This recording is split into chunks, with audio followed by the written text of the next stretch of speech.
So what do you call yourself? Welcome to the LaTangela Show. Hey, what can I do for you this fine day? This is your destiny. Hot, hot, hot. Right now. Welcome to the LaTangela Show. Kick it. Come on in and enjoy yourself. Right now. We gon' party like no one else. Welcome to the LaTangela Show.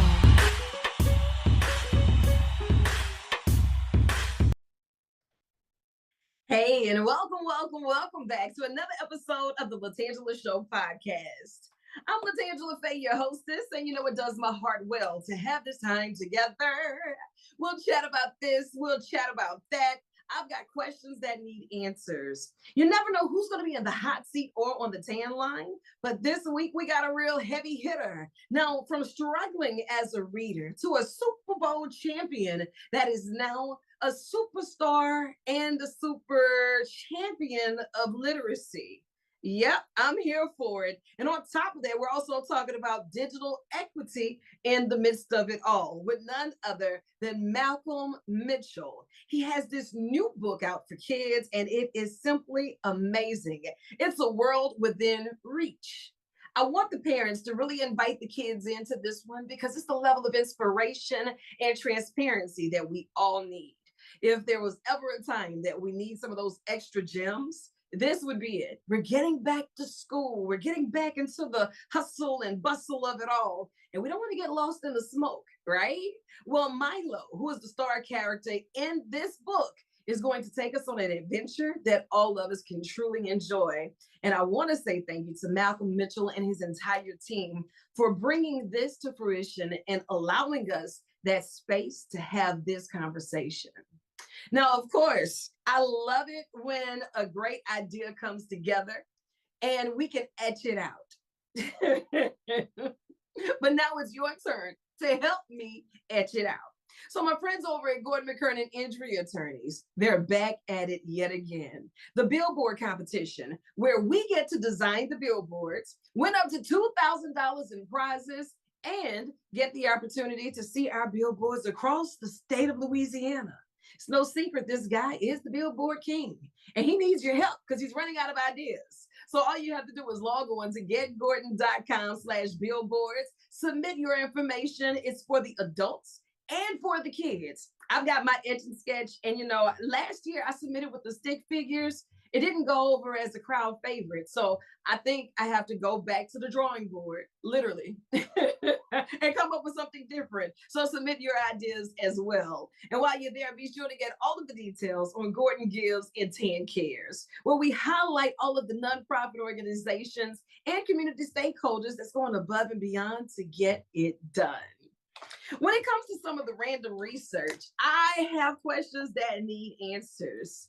Dear Summer, I know they're back in the school and the classrooms and yada, yada, yada, but these lazy summer days, they're still upon us, my friend. But when do you usually take that lazy day? According to random research with Berkshire Blanket and Home, they said that Saturday and Sunday, those are our typical days to just sit there, be lazy, and on average, do much of nothing. But how much of nothing is too much of nothing? I'm glad you asked. They said on an average, a person spends 2 hours just lying in bed, an hour eating, 3 hours binge watching movies and TV, including the LaTangela Show. Shameless plug. You'll get those several times throughout this show, shamelessly. An hour or two reading. Scrolling through the phone tops the list, you know, with all of the social media platforms, and 3 hours are spent doing absolutely nothing.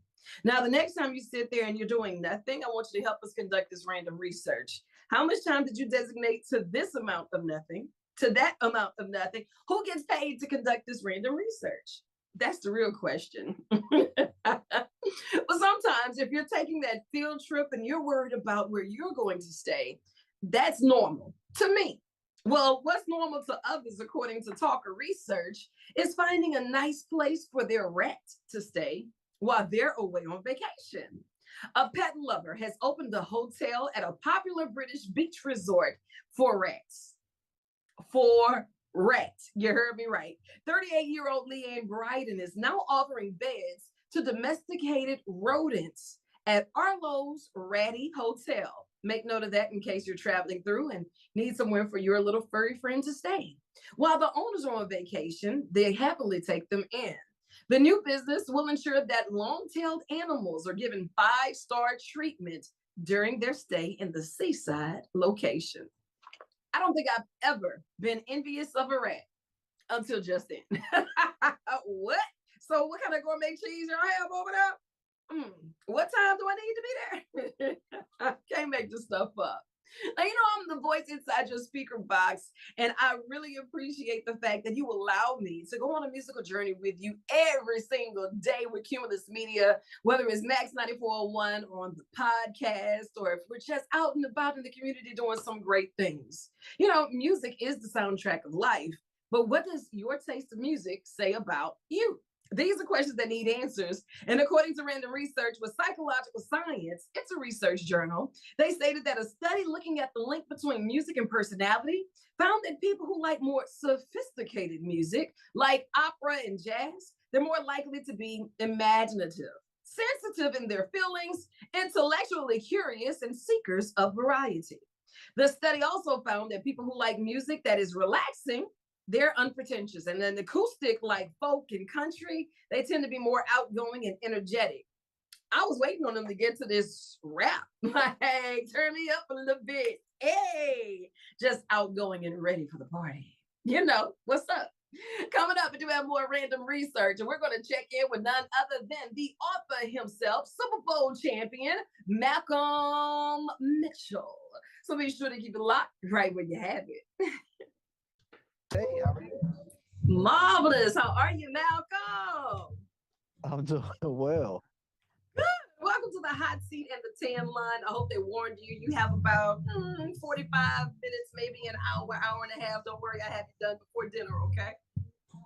Sounds great. No, thank you so much for taking time out of your schedule to be here with us today. You have a lot going on, and congratulations with the new book. Thank you. Thank you. I appreciate you letting me get on today to talk a little bit about it. Look, on a scale of 1 to 10, how excited are you? 10. Anytime you get to take an idea that starts off as just a thought that nobody else can see, and you can make it tangible and bring it into reality, I think it's pretty cool. Obviously, I didn't do it by myself. I had an amazing illustrator and group of people who helped bring it to life. Talk to you a little bit about that, because whenever you have a vision, it's hard for you to release a piece of that to be able to find the right team. What did that process look like for you in order to say, okay, this is my vision, I want to share this with you, help me bring this to life, and let us merge this together? How difficult was that?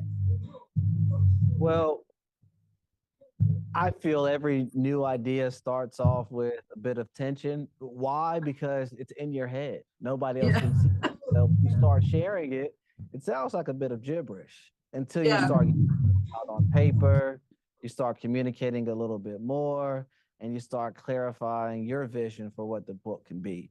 So, I'd say this process has been great. I have this experience with literacy in writing picture books. So when I brought this idea to the attention of, key stakeholders, I felt like they believed I had some insight on what I was talking about, and it didn't just come across as gibberish. And then I had to, communicate the message in a way to get the illustrator to want to be a part of the journey. So it's fun. My mom used to tell me that nothing worth having in life comes easy. True. So on the pursuit of kind of executing on an idea, you can expect some challenges, but overall, I'm happy, makes me smile, 10 out of 10. I love it. I always hear them saying readers are leaders, and you have been leading in many industries for a long time. Just saying that if you're going to take it from the collegiate standpoint, you're a standout athlete. Then you take it to the highest level that they can take it as a Super Bowl champ, right? And now you're a champion for literacy. What does that journey look like for you? How did we get from the helmet and near sight with just whatever we can see through this little helmet to bringing this type of a vision to life and merging it? Well, I watched my mom growing up, and regardless of the challenges that we faced in our community, I always witnessed her try to be the best version of herself. Wake up Good. every day and put her best foot forward. So while I had this athletic ability that awarded me opportunities, once I realized that reading was this electrifying tool, I wanted to embrace it, not to be the best athlete I could be, but to be the best person that I could be. Right. Once I learned that lesson, it became very important to me to share that magic of reading with as many people as I possibly could. Yeah. Now, what's happened in the last few years is as a digital equity ambassador for Cox, I learned that the same thing that I was trying to accomplish as a reader can be accomplished by being connected. But Yeah. of course, both of those come with challenges. And one of the things that I love about that partnership that you have, you just mentioned it with Cox, they're always so involved within the community that depends on Yeah, them. And when you start talking about digital equity, they have things like connect to compete because they understand that's that right. in order for us to be able to compete, we got to at least be in the game. You know, we have to That's at least right. be top tier. Don't think of it on the back end of it. This is where we need as a starting point. So knowing that you have such caring hearts that's not only providing such a great service, but they're doing it in the spirit of excellence. That brings volumes for the both of you. How has that been working with them and moving the initiative forward with the digital equity portion? Well, it's been eye opening. Um, what I understood from my work with literacy is there are some communities that have access to books, and there are some communities that don't have access to books. And that kind of results in the educational gap. Yeah. And I was well versed on understanding what that meant because that's the work I've been doing since truly 2014. Mm-hmm. When I became the digital equity ambassador and I started learning about digital equity, I realized that there are some communities that are connected to the internet and there are some communities that are not connected. Yeah. And the consequence for not being connected is exactly what you said. You're deprived from being on that equal playing field to have a resource that can help you grow, to help you learn, to be connected and understand that the world is truly within reach. They accept the tips of your fingers. Yeah, And for one thing, you know, it comes with a level of responsibility too, because where there is much access that has been granted, you know, we're open and subjected to so many other things. So now that that's you have right. this illustrated book and you're bringing it to life, and I gotta ask questions about my guy Milo. Some of the adventures Yeah. of Milo. Can you please fill me in on some of the things that this guy is going to take us through page one until? Well, the story starts off with Milo coming on the scene, immediately telling you how much he loves to learn, how Okay. much he wants to grow, how curious he is as an individual. And the story starts off in the library where Milo has the opportunity to explore as many books as he desires. Okay. But he quickly faces a challenge after he's read all the books. Now he's trying to figure out how else can he learn? Is there something else that will help him grow and be connected to what the world really has to offer? Well, thankfully, he he stumbles upon a pair of goggles. Okay. And with the help of a librarian, he places these goggles on and he's taken to new worlds. Surely New he's con- not going swimming in the library.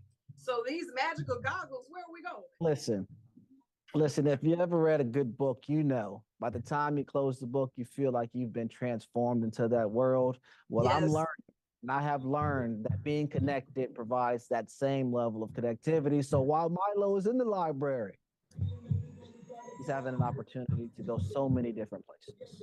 I love it. I love it. And, you know, not that long ago, all of the cool kids were hanging out in the library.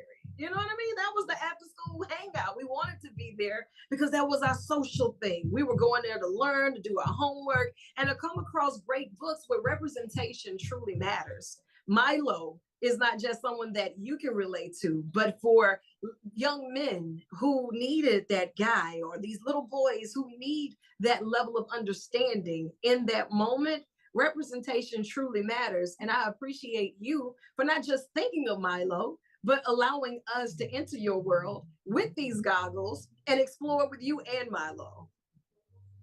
Well, I appreciate that. I think my desire has always been to, do what my mom did for me, and that's allowed me to believe that anything was possible. And that, Absolutely. we're not restricted by the challenges we face in our community, but, embracing resources, education, connectivity as a means to empower our futures. So I'm hoping that Milo sends that message of not just, to read, but, digital equity, digital safety, and just this desire to be the best that you can be. Absolutely. And as we keep up with you and all of the great things that you're doing, how can we get the book? How can we keep up with all of your movements? Yeah. You can learn more by going to cox.com/read. You can learn more about Milo and his adventures, and you can also learn more about digital equity and find some resources that Cox providing for communities. There it is. Malcolm, you are the real MVP, and don't you dare let them tell you different. I know you got more work to do, so I'm gonna let you chase the sun or let the sun chase you. But either way, get after it. I love you, and there's absolutely nothing you can do about it. I really appreciate you. Thank you so much. Hi, and welcome back to another episode of the LaTangela Show podcast. I sure appreciate you so much for spending this time with me as we unplug, we unwind, and we tap in. I love to highlight those who are making headline news for all of the right reasons. So often we open these different apps, we see these different outlets, and it's just a reminder that the world sometimes just goes so far out of control that we can't slow it down fast enough to highlight those who are doing some really great things. Well, now is the time that I need your help. It's time for us to get back to the schoolyards, and we're excited. But with 225bulletinboard.com, I need you to log on, nominate your teachers or your support team members that's going above and beyond in order to help us get it done. We'll select 2 winners each month, and those winners will receive $250 and some space on some of our digital billboards as a token of our appreciation. To say we see you, we appreciate you, and we cannot do this without you. So be sure to log on to 225bulletinboard.com, place those nominations, and make it happen. It's being brought to you by none other than Gordon Gibbs and Tan Cares. And I'm looking forward to receiving more of those nominations and learning more about our teachers and support team members that's really pouring into these babies. I love to call it nurturing the future in the present, because you should never underestimate the power of your presence. Yeah. So that's that spiel, right? So when it comes down to this random research, you see, I have to dig deep. And as things come across my desk, it gives me a, really, you don't say, more often than not. Did you know that more adults actually have this fear than not? It's called, and pardon me as we get through this together, ephibophobia. Have you ever heard of that? Ephibophobia. It's a fear of teenagers. Kid you not. Cultural and demographic researchers have long understood that nearly every generation of adults, they harbor mild forms of this phobia, meaning they look at teens as out of control or backwards in some way. Not innovative or just doing things differently. They just look at the teens as backwards. Wait a minute now. I'm going to give you a soft little buffer. They're not backwards. They're just thinking outside of the box, coming up with innovative ways to make it happen. They are challenging us as they work through their challenges. So there you have it. We're going to work through that phobia together. Being that we are back in the full swing of homework, projects due, research, last minute grind, I get it. I truly get it. Well, according to the End of Molasses classes, and this is coming in from Ron Clark, do your kids really like to do their homework in silence? Or do they need the TV or the radio on in the background? These are questions that need answers, and I want you to pay attention to this. Because if you tell your child to do their homework in complete silence, according to random research, that's a mistake. With nothing in front of them but their homework, kids feel like they're missing something. So they're miserable and they can't focus. If there's a little music or the TV is on in the background, like the LaTangela show, giving them some random research and encouraging them to think outside of the box. Yep, shameless plug. You'll get that several times throughout this show. If the TV is on in the background, they're more relaxed and they'll study longer. And according to this, they'll retain the information better. Who knew? Who knew? Well, if you plan on going to that potluck or maybe even to a family get together, okay, San hit me up and she was like, Tan, if I take this expensive bottle of wine and I'm the only one there that partakes, they have half of a bottle left. Am I wrong for wanting to take it home? Yes. Yes, you are wrong for wanting to take it home with you. And I have random research according to Good Housekeeping that backs me up on this. Now, you bring a bottle of wine, but only half of it is consumed. It's never okay to say, all right, I gotta go, and pack it up and take it home with you. According to the etiquette experts, the answer is leave it there. A gift is a gift. And if you're taking a bottle of wine, it is theirs. If you're taking flowers, the flowers belong to them. If you're taking a tray of cookies and they only take one cookie off that tray, leave that tray where it was intended to be. Because I'm guilty of that too. Oh, I got a Luna foil and I'm packing my stuff up to take it with me. Oh, okay, cool. Bet y'all don't want it? Say less. Stranger things have happened. Don't judge me. Help me. Man. Look, we're just doing our best to overcome passive aggression. And according to the research journal, if you're feeling a little upset, you're not alone. Say less. The average person gets irritated at least 30 times a day. You're not alone. At least 30 times a day. You look at somebody like, are you playing with me or are you serious? At least 30 times a day, you hear like, hey, who just cut me off in traffic? See? Triggers, I know, but you're not alone. And it's okay, but you have to find ways to find your zen. Breathe in, breathe out. Imagine skipping through a patch of lilies or something. I don't know, but find your happy space because 30 times of aggravation per day, man, that's more than once an hour. Come on now, we got to do a little bit better than that. And I'm here for it. If the kids are asking you for a puppy, what breed is the right breed? According to Forbes, they had to chime in on this. Which dog breeds are the best and which are the worst? I'm glad you asked. A new ranking has actually found that the most behaved dog breed is Labrador Retriever, without a doubt. With the worst behaved dog being the Siberian Husky. I must scroll at least 12 hours just going through Siberian Husky singing and fussing and fighting back. So yeah, that's just some food for thought. Either or, let them babies earn that puppy in this season, or at least by the holidays.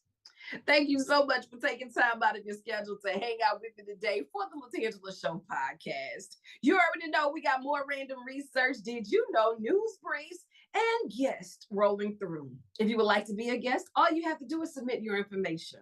Drop me a line at latangela.com. This is being brought to you in part by Tantoon Productions, WWO, WAFB Plus, and Cumulus Media. I know you've got more to do, so chase the sun or let the sun chase you. But either way, get after it. I love you, and there's absolutely nothing you can do about it.